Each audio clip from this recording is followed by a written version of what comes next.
नमस्कार साथियों, स्वागत है आप सबका आपके अपने YouTube चैनल बी गोट क्लासेस में। दोस्तों, अपन ने जो लक्ष्य रखा है 500 क्वेश्चनों का, जिसमें से अपन ने 50 क्वेश्चनों को कंप्लीट पूरा हल कर लिया है, क्योंकि अपने 2 वीडियो कंप्लीट हो चुके हैं। आज की जो क्लास है वह अपनी क्लास 3 नंबर की क्लास है। इसमें भी अपन 25 क्वेश्चंस करेंगे। वेरी मोस्ट इम्पोर्टेंट क्वेश्चंस कर रहे हैं अपन, क्योंकि ये सारे क्वेश्चंस एग्जाम में पूछे गए हैं। ठीक है, जो आपके सामने क्वेश्चन है यह आंसर की के क्वेश्चन से, पूरी आंसर की जो बच्चों ने एग्ज़ाम दिया था वह यह आंसर की हैं, तो इसी को अपन हल कर रहे हैं। तो आपको हर एक क्वेश्चन को अच्छी प्रकार से ध्यानपूर्वक देखना है और क्वेश्चन को अभी याद कर लेना है। क्वेश्चन सारे मोस्ट इम्पोर्टेंट हैं।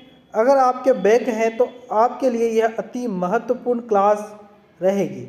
आप सभी ध्यानपूर्वक क्वेश्चंस को देखना, हर एक क्वेश्चन को समझना और हर एक क्वेश्चन को अभी याद कर लेना। जब आप एग्ज़ाम हॉल में बैठो तो आपके जितने भी क्वेश्चंस आए सारे क्वेश्चंस आप कर पाओ। ठीक है, चलिए क्वेश्चन शुरुआत करते हैं अपन 1 नंबर से, जो कि आज का 51 नंबर का क्वेश्चन रहेगा। क्वेश्चन से चौथी रो और चौथे कॉलम स्तंभ का सेल एड्रेस क्या है। देखिए, वेरी सिंपल सा क्वेश्चन है। अगर इस तरीके का क्वेश्चन कभी भी आ जाए तो रो शब्द जो आ जाए तो रो का मतलब होता है, देखिए जो एक्सेल सीट होती है ना उसमें इस तरीके की लाइनें होती हैं और यहाँ पर इस तरीके के कॉलम होते हैं।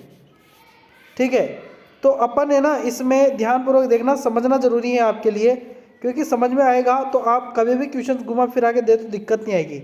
ये जो है ये होती है रो और ये जो होते हैं ये होते हैं कॉलम। तो कॉलम में जो लिखे होते हैं यहाँ पर ABCD इस तरीके से लिखा हुआ होता है और E, और रो में लिखा था 1 2 3 4 5 इस तरीके से लिखा होता है। अब यहाँ पर पूछा है चौथी रो यानी कि 4 है ना, और कॉलम है यहाँ पर चौथा। तो चौथा कॉलम कौन सा है? 1 2 3 4 डी वाला चौथा कॉलम है। तो यहाँ पर देखिए जो अंग्रेजी का वर्ड है वो आगे आता है, यानी कि कॉलम पहले आता है, और जो रो है उसका संख्या पीछे आती है, यानी कि 4। तो D4 आपका कंप्लीटली यहाँ पर सही आंसर होगा। अब D4 किस में दिया है तो आप ध्यानपूर्वक देख कर ही आंसर दे पाएंगे। D4 यहाँ पर बी ऑप्शन में दिया गया है। ठीक है ना, वेरी सिंपल सा क्वेश्चन था और अच्छी तरीके से आपको समझ में भी आ गया होगा किस तरीके से निकाला जाता है। चलिए नेक्स्ट क्वेश्चन पर आते हैं। सभी डिलीट की गई फाइलों को कहाँ स्टोर यानी कि संग्रहित की जाएगी। तो जो अपन कोई भी फाइल को अगर अपन डिलीट करते हैं या मैसेज को डिलीट करते हैं या ईमेल को डिलीट करते हैं तो वह रिसाइकल बिन में चला जाता है। किस में चला जाता है? रिसाइकल बिन में चला जाता है। तो यहाँ पर आपका डी ऑप्शन कंप्लीटली सही आंसर होगा। ठीक है, चलिए नेक्स्ट क्वेश्चन पर आते हैं। RTI का पूरा नाम पूछा है। RTI का पूरा नाम क्या है? RTI का पूरा नाम पूछा है तो RTI का जो पूरा नाम होता है ना, राइट टू इन्फॉर्मेशन होता है। क्या होता है? Right to information. यहाँ पर आपका कंप्लीटली सही आंसर डी ऑप्शन कंप्लीटली सही आंसर आपका यहाँ पर हो जाएगा। ठीक है, चलिए देखिए, वीडियो अगर आपको पसंद आता है, इसी तरीके के कंटेंट अगर आप रेगुलर चाहते हैं तो वीडियो को लाइक कर दें और साथ ही अपने मित्रों तक ज़रूर शेयर कर दें। इससे क्या होता है कि हमें है ना अच्छा लगता है और आपके लिए इसी तरीके की और अधिक मेहनत कर पाते हैं। ठीक है, देखिए हमारा जो मोटिवेशन है वह आप ही के द्वारा मिलता है। तो अगर आप लाइक करेंगे, ठीक है, शेयर करेंगे तो हमें मोटिवेट मिलेगा और हम मोटिवेट होंगे और आपके लिए अच्छे से अच्छा कंटेंट आप तक पहुंचाने की कोशिश करेंगे। इसलिए वीडियो को लाइक कर दें। ठीक है, चलिए आगे बढ़ते हैं। 4 नंबर का क्वेश्चन आपके सामने है। माल के उत्पादन में लगे उद्योगों को रिक्त स्थान के नाम से जाना जाता है। तो इसको विनिर्माण उद्यम के नाम से जाना जाता है। ठीक है, विनिर्माण उद्यम के नाम से जाना जाता है। देखिए यह मैं फिर से कह दूं, ये आंसर की है। यहाँ पर देखिए इस लड़के ने यह आंसर चूज़ किया था।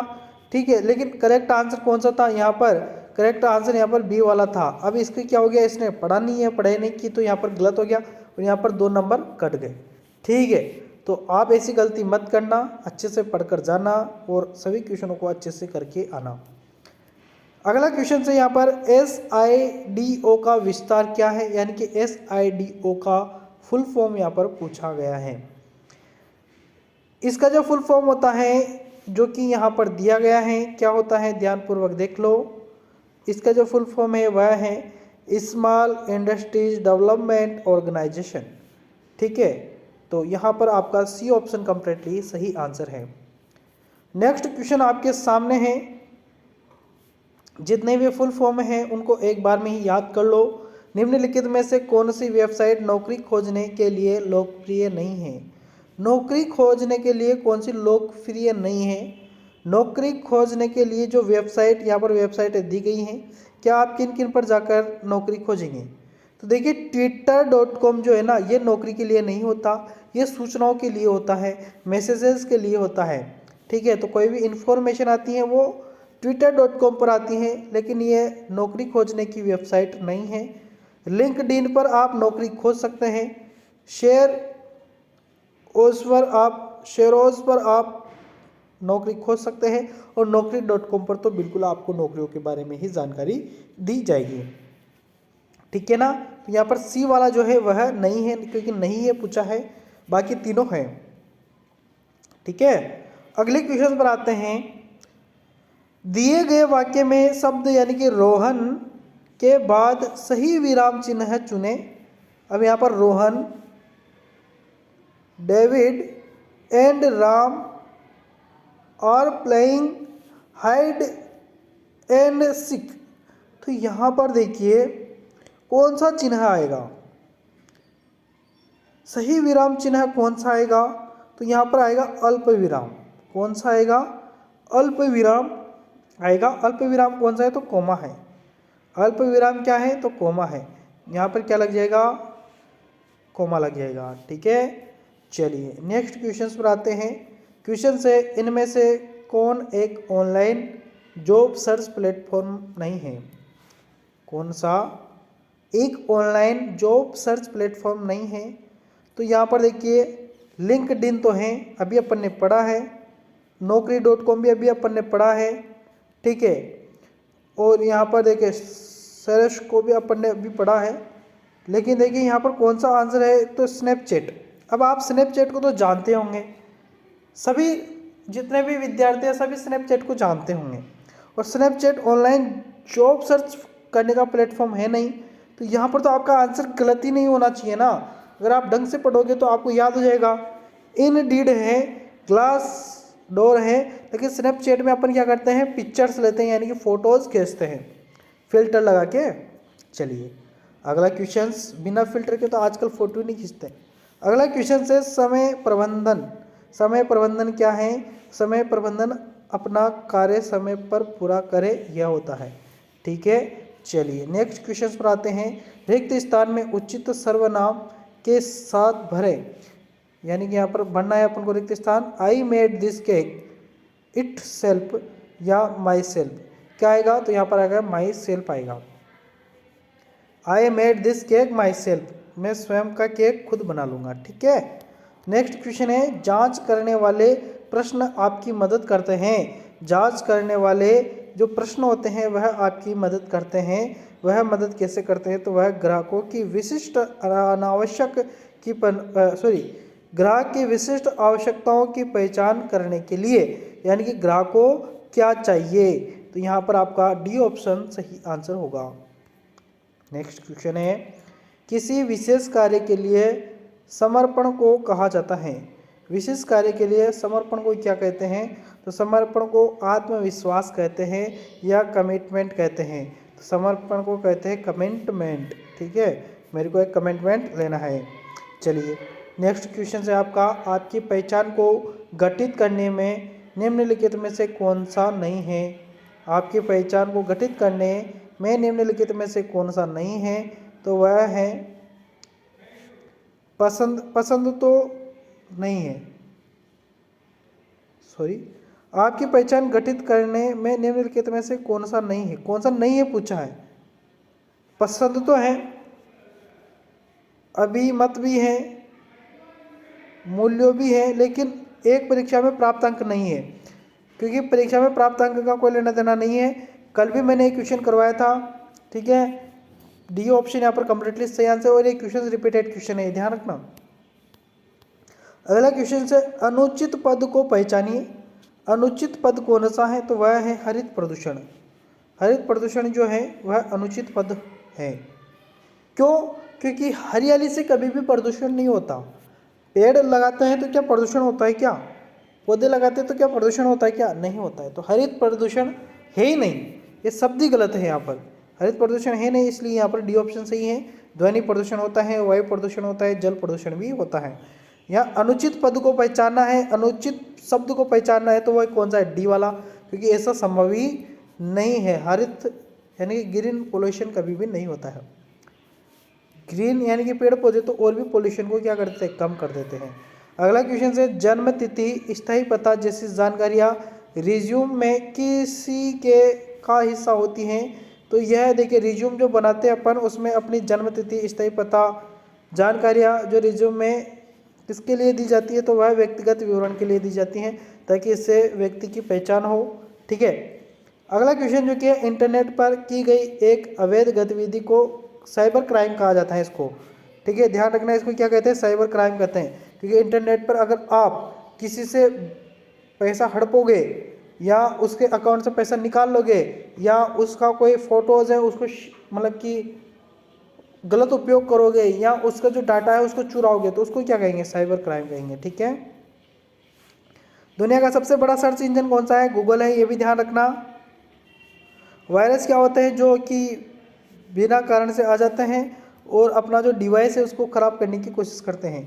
अगला क्वेश्चन से कार्डिनल नंबर कौन सा है? कार्डिनल नंबर जो है वह है 10, बाकी सारे दूसरे नंबर हैं, है ना। सिंपल सा क्वेश्चन है। अगला क्वेश्चन है, लक्ष्यों को रिक्त स्थान के रूप में वर्गीकृत किया गया है। तो लक्ष्य जो है उसको किस तरीके से अलग किया गया है, किस तरीके से कैटेगरीज बनाई गई है? तो अल्पकालीन और दीर्घकालीन के हिसाब से लक्ष्यों को क्या किया गया है? बांटा गया है। अगला क्वेश्चन है, जांच के दौरान आपको जो जानकारी मिलती है उसके आधार पर आप रिक्त स्थान बनाने की बेहतर स्थिति में होंगे। तो क्या बनाने की बेहतर स्थिति में होंगे? उचित उत्पाद सुझाव, ठीक है। तो यहाँ पर आपका ए ऑप्शन कंप्लीटली सही आंसर है। अब यहाँ पर कुछ ही क्वेश्चंस और बचे हैं, इसलिए कहेंगे कि वीडियो को आप क्या कर दें? लाइक कर दें।